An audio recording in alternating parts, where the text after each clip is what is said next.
mo. Oo, yan o. Ano balita sa inyo? Kanina kami mag-video, malakas naman ang hangin.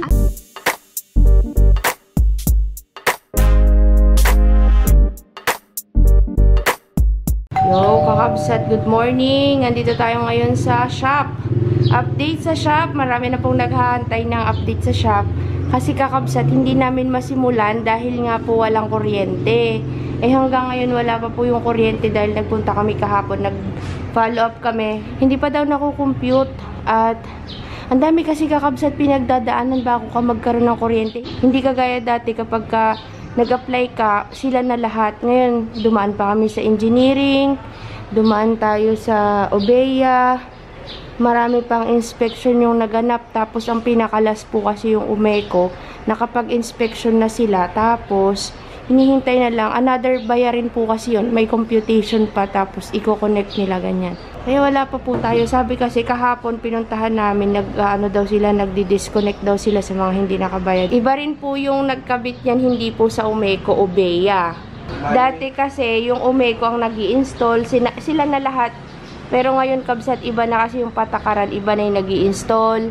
Tapos dadaan ka ng engineering, tapos may mga inspection. Anyway kakabsat, dumating na po yung ating, ito yung pinagawa naming lagayan ng mga display na pagkain. Tapos ito yung pinaka parang table niya. Tatanggalin to kapag nag-start na tayong tinda. Naka-cladding kasi siya. Kasi baka pag tinanggalin magasgas, sayang naman. Protector, huwag mo nang ganyanin, baka magasgas. Baka magasgas. Nagpagawa rin po kami kakabsat dito ng parang ganito din. Parang ganito. Pero ano siya, medyo mataas kasi parang pinaka-kusina yan, lababo. Wala kasi dito drainage kabsat, kaya ang mangyayari yung panghugas mo tutulo sa tumbler. At may trolley na daw yung gagawin ni Kuya para kapag kailangan nating magbawas ng tubig, hindi na tayo magbubuhat, hihilahin lang. Hanggang dito po siya. Yan. Di pa tapos. Punta tayo sa farm kabsat, yung mga alaga dun eh. Ganda ng kabsat, gawa. Tayo na. Tempered yung sinasabi mo. Tara sa farm. Anong bibili niya? Start na tayo magtinda. Dahil anong reaction mo sa... Oo, yan o. Papalagyan natin. Tray. Iba yan. Oh, sige na, ayos na. Wow. Bye, Mang.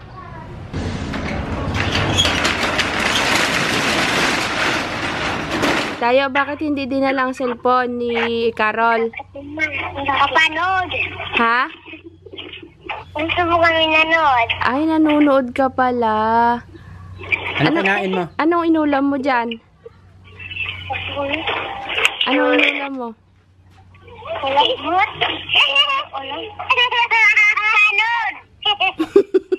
Pag hindi nila nakikita, nagsasalita. Pero nasan sila Carlos at si Rina? Pero kampo. Sa Irocan? Opo.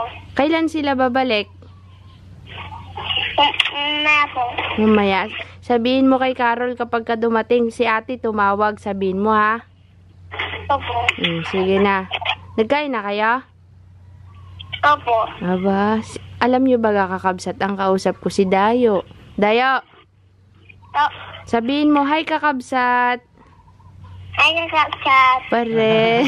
Sige na! Brown out ngayon kakabsat, kaya dito kami ngayon magsasaing. Dito na pala tayo sa bahay. Dito ako magsasaing sa Blue Tea.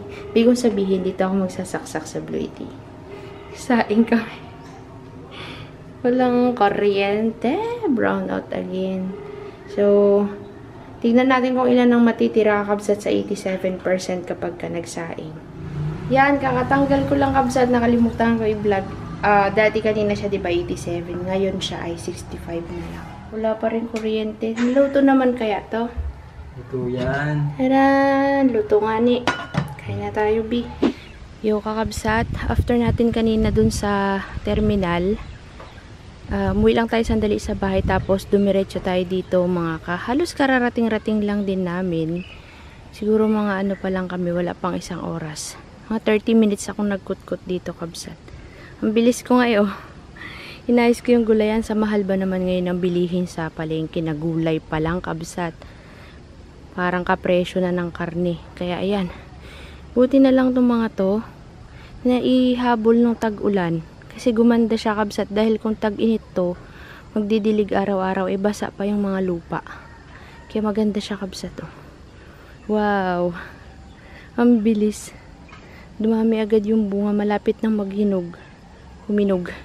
Lalo na yung bell pepper dito, kabsat. Diba nung pinakita ko sa inyo to, ilang piraso pa lang yung bunga. Ngayon, pinutol-putulan ko to dati to ng talbos. Sabi kasi nila, pag pinuputulan ng talbos, dumadami yung sanga at dadami din yung bunga. Ito, pang ano to pang sinigang. Pero kulot siya. Ito naman yung tuwid. Yan yung isang variety, tuwid. Pang sinigang din yan, diba, kabsat, no? Yan, ganyan sili. Oh. Uy, ayaw mag-focus. Oh, dami ng bunga yung kamatis na ito. Oh, nakaraan, 'di ba, maliliit at saka bulaklak lang. Ngayon, oh, mayroon na siyang panibago. Yan. Papunta nga po pala tayo ngayon kina Tay Carlos kasi nag-vlog po sila Carol. Tuwan-tuwa kakabsat. Tumawag ako kanina. Ang dami nilang ginawa. Ngayon daw, sabi ko, ubos na yung battery. Sabi niya, hindi namin inubos, dadaan daw sila sa pakuan. Baka ako kinakarir, baka ako ilang araw lang yan, suko na kayo. Ayun lang. Yung mga talong, malapit na rin bumunga. Ayusin ko yan, kabsat, pag nandito na sila Tay Carlos kasi, kailangan palahan yung gilid. Yun. Ang palaya, tatalbusan ko yan next time. Hindi muna ngayon kasi baka hindi makain, sayang, kabsat. Punta muna tayo kay Tay Carlos, kakabsat, kasi i-charge nila natin yung battery, tapos dadalhin ulit nila mamayang gabi, tapos babalik bukas. Bibigyan namin sila ng ilaw kasi hindi daw sila maka-vlog pagka gabi dahil sobrang dilim, hindi kaya ng GoPro yung liwanag nila. May ilaw sila dun, kabsat, pero hindi kaya. Kailangan may bit-bit na ganyang kaliwanag. Kagaya sa solar, ididikit talaga sa camera. Tinuro ko kay Carol paano magtambal. Kabsat, nandito na kami. Sobrang lakas ang hangin. Kabsat, pagpasensya nyo, sobrang ugong. Ano, Ate Rina? Anong balita? Nagatago kasi ako, kabsat, dito kasi mahangin. Sobrang hanginan. Ano balita sa inyo? Kanina kami mag-video, malakas naman ang hangin. Malakas? Malakas talaga sa bundok. Ayos lang din kasi hindi ganun masyadong maugong yung GoPro. Kaya kami, siguro maggalaw-galaw ang aming mga video. Ayos lang yan. First time nga ni. Ngayon pa lang nagsimula. Di syempre matututunan nyo din yan. Mamayang gabi, kakabsat, ipapakita ni na Ate Rizna sa inyo, ni Tay Carlos, kung ano yung normal na buhay nila sa bundok. Kung paano sila sa gabi. Kasi hindi nga tayo makaakyat doon. At tayo rin tayong paakyat ni Tay Carlos at Ate Rina. Mahirapan daw ako. Kasi nga iba na yung daan nila ulit.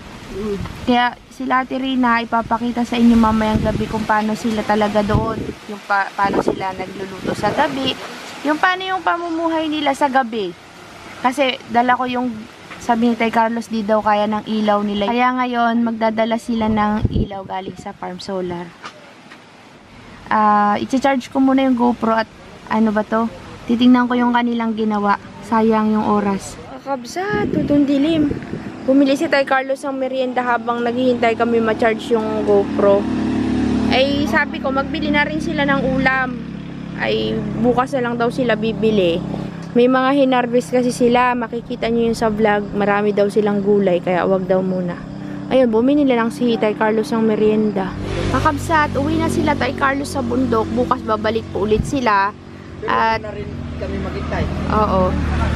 Bukas daw ay may ha-harvestin daw sila at bibigyan daw tayo. Kasi kanina, nanguha sila ng pako, nanguha sila ng palang, barawbaw. Hindi sila nakapagdala sa baba dito. Kaya bukas na lang daw. Salamat Tay Carlos. Ingat kayo pag akyat gabi na. Gamitin nyo yung solar para maliwanag sa inyong akyatan. Kabsat, tayo ay uwi na. Pero babalik tayo sa farm kasi mayroon kaming kawayan na ibababa. Hindi ito, kabsat Mayroon daw kasing sinakay sila Tay Carlos. Additional para sa gagawin naming gate. Kabsat, nandito na tayo sa farm. Ito po yung aming hinahakot. O yan, last na hakot na. Kasi kahapon, nakala nila okay na. kailangan pa namin ito. Kaya nagbaba ulit sila Tay Carlos ng ganyan kabsat. Yan, kakabsat tayo naman ay pupunta na kay nanay at susunduin natin yung kanyang mani dun sa farm, ay sa sa terminal. Paninda. At dun tayo maghahapunan.